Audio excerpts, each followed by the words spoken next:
ನಮಸ್ಕಾರ ಸ್ನೇಹಿತರೆ.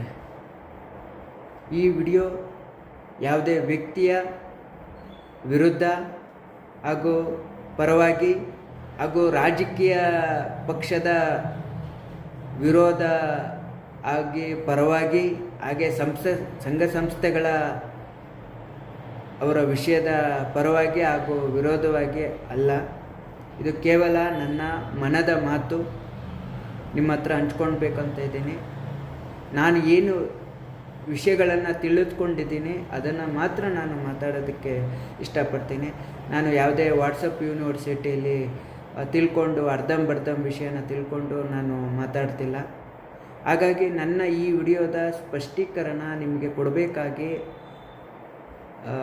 ಬಂತು. ಹಾಗಾಗಿ ನಾನು ಈ ವಿಚಾರಗಳನ್ನ ನಾನು ವಿಡಿಯೋಕ್ಕಿಂತ ಮುಂಚೆ ನಾನು ನಿಮಗೆ ತಿಳಿಪಡಿಸ್ತಾ ಇದ್ದೀನಿ. ಏನು ನಮ್ಮ ಕರ್ನಾಟಕ ರಾಜ್ಯದಲ್ಲಿ ಆಗ್ತಕ್ಕಂಥ ಒಂದು ಬೆಳವಣಿಗೆಯ ಒಂದು ವಿಷಯವಾಗಿ ಒಂದು ವಿಡಿಯೋವನ್ನು ವಾಟ್ಸಪ್ ಸ್ಟೇಟಸ್ನಲ್ಲಿ ನಾನು ಶೇರ್ ಮಾಡಿದ್ದೆ. ಅದರಲ್ಲಿ ಒಬ್ಬ ವ್ಯಕ್ತಿ ರಾಷ್ಟ್ರೀಯ ಸರ್ವನಾಶ ಸಂಘ ಅಂತೇಳಿ RSSನ ಬಿಂಬಿಸಿ ಅದಕ್ಕೆ ಮೂಲ ಕಾರಣಗಳನ್ನು ತಿಳಿಸಿದ್ದ. ಆ ವಿಡಿಯೋವನ್ನು ನಾನು ಶೇರ್ ಮಾಡಿದೆ. ಅದಕ್ಕೆ ಕೆಲವು ನನ್ನ ಸ್ನೇಹಿತರುಗಳು, ನಿನಗೆ RSS ಬಗ್ಗೆ ಏನು ಗೊತ್ತಾ, ನೀನು RSSಗೆ ಸೇರಿಕೊಂಡಿದ್ರೆ ನಿನಗೆ ಗೊತ್ತಾಗ್ತಿತ್ತು ಅಂತ ಹೇಳಿ ನನಗೆ ರಿಪ್ಲೈ ಮಾಡಿದರು. ಅಂತ ನನ್ನ ಸ್ನೇಹಿತರಿಗೆ ನಾನು ಒಂದು ಸ್ಪಷ್ಟೀಕರಣ ಕೊಡ್ತೀನಿ.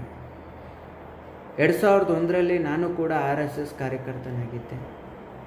ನಮ್ಮ ಚೊಕ್ಸಂದ್ರದ RSS ಲೀಡರ್ ಆದಂತಹ ಮಹೇಶ್ ಅವರ ಮಾರ್ಗದರ್ಶನದಲ್ಲಿ ನಾನು ಕೂಡ RSSನ ಸದಸ್ಯನಾಗಿದ್ದೆ.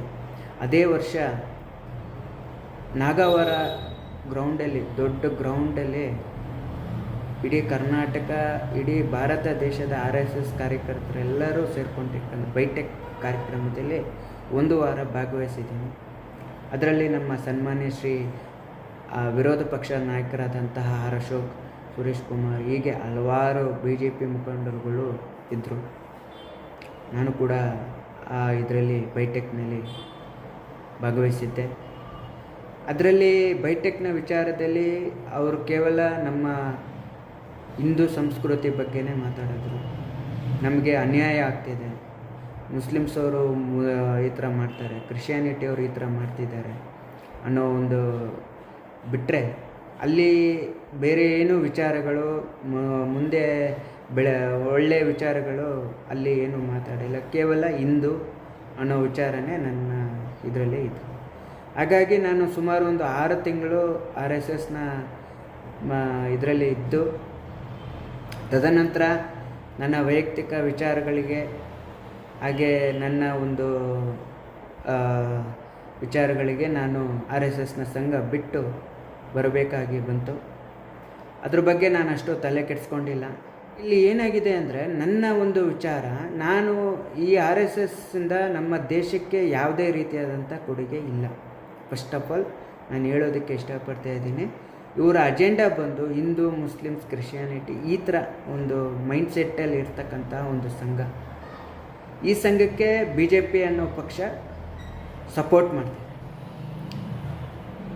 ಇಲ್ಲಿ ನೀವು BJP ಪಕ್ಷಕ್ಕೆ ನೀವು ಸೇರ್ಕೊಬೇಕು ಅಂದರೆ ನೀವು RSS ಫಸ್ಟು ಸೇರ್ಕೊಬೇಕಾಗಿರೋದು RSS ಮುಖಾಂತರ ನೀನು BJP ಇಲ್ಲ, ಡೈರೆಕ್ಟಾಗೂ ಬರ್ಬೋದು BJPಗೆ ಡೈರೆಕ್ಟ್. ಬಟ್ RSS ಮುಖಾಂತರ ಬಂದರೆ ನಿನಗೆ ಒಳ್ಳೆ ಮರ್ಯಾದೆ ಸಿಗುತ್ತೆ, ಒಳ್ಳೆ ಪೋಸ್ಟ್ಗಳನ್ನು ಕೊಡ್ತಾರೆ. ಈ ಥರ ಒಂದು ಅಜೆಂಡಾದಲ್ಲಿ ಇರ್ತಕ್ಕಂತಹ RSS ಬಗ್ಗೆ ನಾನು ಹಾಕಿದ್ದೆ. ಇವರ ಉದ್ದೇಶ ಇಷ್ಟೇ, ಹಿಂದೂ, ಮುಸ್ಲಿಮ್ಸ್. ಹಾಗೆ ಈ BJP ಅನ್ನೋ ಒಂದು ಪಕ್ಷ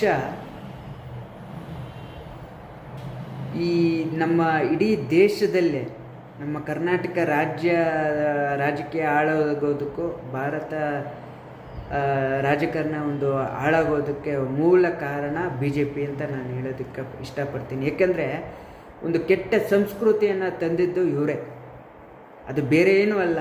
ಆಪರೇಷನ್ ಕಮಲ ಅಂತ ತಂದರು. ಇದರಲ್ಲಿ ದುಡ್ಡು ಕೊಟ್ಟು ಆ ಪಕ್ಷದವ್ರನ್ನ ಹೆಂಗೆ ತಗೊಂಡು ಈ ಪಕ್ಷದಿಂದ ಆ ಪಕ್ಷಕ್ಕೆ ಇದು ಮಾಡೋದು, ಇಂಥ ಒಂದು ಕೆಟ್ಟ ಸಂಸ್ಕೃತಿಯನ್ನು ತಂದವರು ಇದೇ ಕರ್ನಾಟಕದ BJP ಲೀಡರ್ಸ್. ಆಮೇಲೆ ನನ್ನ ಕೂಡ ಇನ್ನೊಂದು ಪ್ರಶ್ನೆಯನ್ನು ಕೇಳಿದ್ರು, ಏನು ನೀನು ಕಾಂಗ್ರೆಸ್ಸಾ BJP ಪರವಾಗಿ ಇಷ್ಟು ಕೆಟ್ಟದಾಗಿ ಮಾತಾಡ್ತಿದ್ದೆ, ನೀನೇನು ಕಾಂಗ್ರೆಸ್ ಪಕ್ಷದವನ JDS ಪಕ್ಷದವನ ಅಂತ. ಇದಕ್ಕೂ ಕೂಡ ನಾನು ಸ್ಪಷ್ಟೀಕರಣ ಕೊಡೋದಕ್ಕೆ ಇಷ್ಟಪಡ್ತೇನೆ. ಏನು ಕಳೆದ ವರ್ಷ 2024ರಲ್ಲಿ ಲೋಕಸಭಾ ಚುನಾವಣೆ ಆದಾಗ ಪ್ರೊಫೆಸರ್ MB ರಾಜೀವ್ಗೌಡ ಅವರ ಪರವಾಗಿ ನಾನು ಮತಯಾಚನೆಯನ್ನು ಕೂಡ ಮಾಡಿದ್ದೆ. ಇಂದಿನ ವಿಡಿಯೋಗಳಲ್ಲಿ ನೀವು ನೋಡ್ಬೋದು. ನನ್ನ ಒಂದು ವಿಡಿಯೋದಲ್ಲಿ ನನ್ನ ಉದ್ದೇಶ ಬಂದು ಪೊಲಿಟಿಕಲ್ ಲೀಡರ್ ಒಬ್ಬ ಎಜುಕೇಟೆಡ್ ಆಗಿರಬೇಕು. ಅವ್ರು ಯಾವ ಪಕ್ಷದವರೇ ಆಗಿರಲಿ, ಅದು BJP ಪಕ್ಷನೇ ಆಗಿರಲಿ, JDS ಪಕ್ಷದಿಂದನೇ ಆಗಿರಲಿ, ಏನಾದರೂ ಬಂದು ಇತ್ತೀಚಿನ ನನ್ನ ಒಂದು ಇದರಲ್ಲಿ ನಮ್ಮ ಕ್ಷೇತ್ರದಲ್ಲಿ ಇದಕ್ಕಿಂತ ಮುಂಚೆ ಸುಮಾರು MP ಇದ್ದರು. ನಾನು ಯಾವ MP ಬಂದು ನೋಡಿಲ್ಲ, ಏನಿಲ್ಲ. ನಮ್ಮ ತಾತ ಮುತ್ತಾತರ ಕಾಲದಲ್ಲಿ, ನಮ್ಮ ತಾತ ಅವರ ಕಾಲದಲ್ಲಿ ಜಾಫರ್ ಶರೀಫ್ ಅವರು ಈ ಒಂದು ಬೆಂಗಳೂರು ನಾರ್ತ್ ಅವರು ತುಂಬ ಅಭಿವೃದ್ಧಿ ಮಾಡಿದ್ದಾರೆ. ತುಂಬ ವರ್ಷ ಇರ್ತಕ್ಕಂಥ MP ಅಂದರೆ ಜಾಫರ್ ಶರೀಫ್ ಅವರು ಇದ್ದರು ಅಂತ ಕೇಳ್ಪಟ್ಟೆ. ಆಗಿನ ಕಾಲದ ಒಂದು ಅಭಿವೃದ್ಧಿನೇ ಇಲ್ಲಿ ಇರೋದು. ಆ ಥರ MP ತಿರ್ಗಾ ನಾವು ನೋಡಿಲ್ಲ ನಮ್ಮ ಒಂದು ಬೆಂಗಳೂರು ಉತ್ತರ ಒಂದು ಇದರಲ್ಲಿ ನೋಡ್ತಕ್ಕಂಥದ್ದು.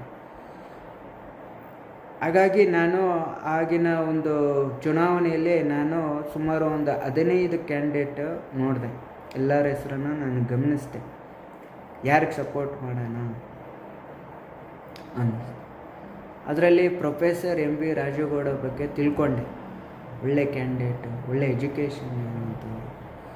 ಅವರು ಏನೋ ಒಂದು ಕ್ಷೇತ್ರಕ್ಕೆ, ಒಂದು ದೇಶಕ್ಕೋಸ್ಕರ ಏನಾದರೂ ಒಂದು ಮಾಡೋದಕ್ಕೋಸ್ಕರ ಬಂದಿದ್ರು ಅಂತ ಅನ್ನೋ ಉದ್ದೇಶಕ್ಕೋಸ್ಕರ ನಾವು ಅವ್ರನ್ನ, ದುರಾದೃಷ್ಟ ನಾವು ಅವ್ರನ್ನ ಚುನಾವಣೆಯಲ್ಲಿ ಕಳ್ಕೊಂಡ್ವಿ.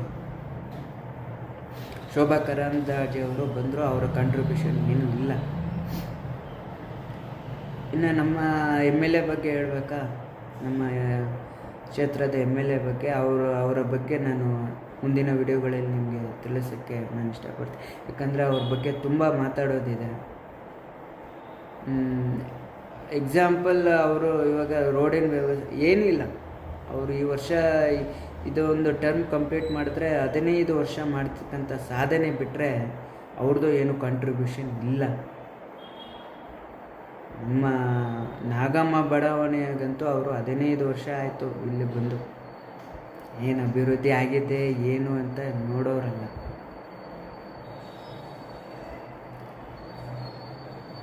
ಇವತ್ತು ಇಡೀ ನಮ್ಮ ದೇಶ ನಡೀತಾ ಇರ್ತಕ್ಕಂಥದ್ದು ಸೈನಿಕರು, ಪೊಲೀಸ್ ವ್ಯವಸ್ಥೆ ಆಗಿರಲಿ,